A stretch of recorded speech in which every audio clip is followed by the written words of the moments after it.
വല്ലപ്പുഴയിൽ football മത്സരത്തിനിടെ gallery തകർന്ന കാണികൾക്ക് പരിക്കേറ്റ സംഭവത്തിൽ സംഘാടകർക്കെതിരെ പോലീസ് കേസെടുത്തുവെന്ന വാർത്ത ഞങ്ങളുടെ നിഖിൽ പ്രവേശ് റിപ്പോർട്ട് ചെയ്യുന്നു. ഗാലറിയിൽ ഉൾക്കൊള്ളാവുന്നതിലധികം ആളുകൾ ഗാലറിയിൽ പ്രവേശിച്ചു എന്നാണ് പോലീസിന്റെ പ്രാഥമിക നിഗമനം. കാണികൾ തിങ്ങി നിറഞ്ഞിരിക്കുന്നതിന്റെ ദൃശ്യങ്ങൾ 24-ന് ലഭിച്ചു. ഗാലറി തകരുന്ന ദൃശ്യമാണ് പ്രേക്ഷകർ ഇപ്പോൾ കാണുന്നത്. കഴിഞ്ഞിട്ടില്ല.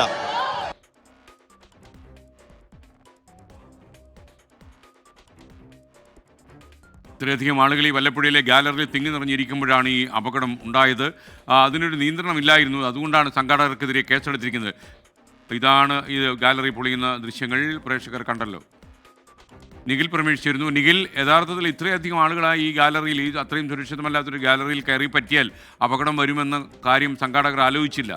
വലിയ അപരാധമായി പോയി. പറയൂ. Good morning. Good morning.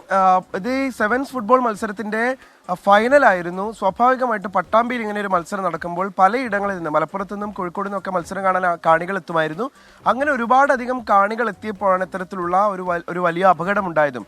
ഭാഗ്യവശാൽ അതിൽ ആർക്കും തന്നെ ഗുരുതര പരിക്കേറ്റില്ല എന്നുള്ളതാണ് ഏറ്റവും പ്രധാനപ്പെട്ട കാര്യം. നമുക്ക് ദൃശ്യങ്ങളിൽ തന്നെ കാണാൻ കഴിയും വലിയൊരു അപകടമാണ് ഉണ്ടായിട്ടുള്ളത്. സ്വാഭാവികമായിട്ട് കൂടുതൽ ആളുകൾക്ക് പരിക്കേറ്റുണ്ടാവും നമ്മൾ പ്രതീക്ഷിക്കുന്നുണ്ട്. 70ഓളം പേർക്കാണ് ഈ അപകടത്തിൽ പരിക്കേറ്റിട്ടുള്ളത്. ഈ സംഭവത്തിലാണ് ഇപ്പോൾ സംഘാടകർക്കെതിരെ പട്ടാമ്പി പോലീസ് കേസെടുക്കുന്ന സാഹചര്യം ഉണ്ടായത്.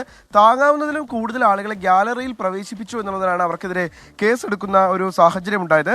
കണക്കിൽ കൂടുതൽ ആളുകളെ ഈ ഗാലറിക്ക് അകത്തേക്ക് ഫൈനൽ ദിവസം സംഘാടകർ പ്രവേശിപ്പിച്ചു എന്നുള്ളതാണ് അവർക്കെതിരെ കേസെടുക്കാനുള്ള സാഹചര്യം ഒരുക്കിയത്. ഇത് പരിക്കേറ്റ ആളുകളുടെ അടക്കം മൊഴി രേഖപ്പെടുത്തിയതിനു ശേഷമാണ് കേസെടുക്കലിലേക്ക് പോലീസ് കടന്നത്.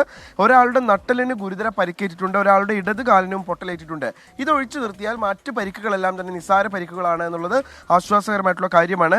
ഈ ഉൾക്കൊള്ളാവുന്നതിലും അധികം കാണികളെ ഇതിൽ കയറ്റിയിട്ടുണ്ട് എന്നുള്ളത് ദൃശ്യങ്ങളിൽ നിന്ന് തന്നെ വ്യക്തവുമാണ്. താൽക്കാലിക ഗാലറിയുടെ ഭാരം ഇത് പരിഗണിച്ചില്ല എന്നുള്ളതാണ് FIRലെ പരാമർശങ്ങൾ. 60 പേരാണ് നിലവിലത്തെ സാഹചര്യത്തിൽ വിവിധ ആശുപത്രികളിൽ പരിക്കേറ്റ് ചികിത്സയിൽ കഴിയുന്നത്. ഈ അപകടത്തിന് തൊട്ട് മുൻപുള്ള ഗാലറിയുടെ ദൃശ്യങ്ങൾ കൂടി നമുക്ക് ലഭിച്ചിട്ടുണ്ട്. അതിൽ നമുക്ക് കാണാൻ കഴിയും അത് താങ്ങാവുന്നതിലധികം ആളുകൾ, അതായത് അതിന്റെ കപ്പാസിറ്റിക്ക് മുകളിലുള്ള ആളുകൾ സ്വാഭാവികമായും അവിടെ ഉണ്ട് എന്നുള്ള കാര്യവും വ്യക്തമാണ്. ഇന്നലെ രാത്രി 10:30 കൂടിയായിരുന്നു ഈ അപകടം. പട്ടാമ്പി CIയുടെ സാന്നിധ്യം ഈ അപകടം നടക്കുന്ന സമയത്ത് അവിടെ ഉണ്ടായിരുന്നു. അതുകൊണ്ട് തന്നെ വളരെ വേഗത്തിൽ രക്ഷാപ്രവർത്തനം ഏകോപിപ്പിക്കുകയും മുഴുവൻ പേരെയും വിവിധ ആശുപത്രികളിൽ എത്തിക്കാനും കഴിഞ്ഞിരുന്നു. അതുകൊണ്ടാണ് ഈ അപകടത്തിന്റെ തോത് നന്നായി കുറയ്ക്കാനും കഴിഞ്ഞത്. Thank you Nikhil.